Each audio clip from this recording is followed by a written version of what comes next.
Hi all, today I'm going to show you how to make Mahi's special fried chicken wings. What we have here is some batter I made earlier. It contains soda water, salt and pepper, pomegranate powder, paprika powder and dried onions. And the main ingredient of course is Mahi's Peri extra hot sauce, which is going to kill this. Here we have some chicken wings. Get a bit of the sauce, mix it in there, like that. Chicken wings, and there we go. Pop them in there, give it a bit of a mix. The longer you marinate it, the better it's going to be.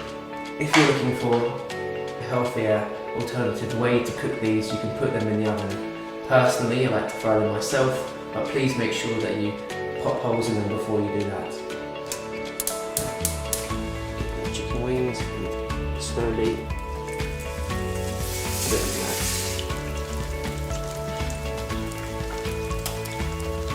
Perfect to share with your friends at a party or anything, so it's a good trick to know.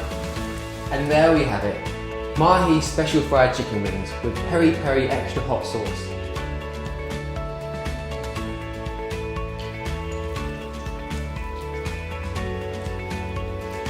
From Mahi with love.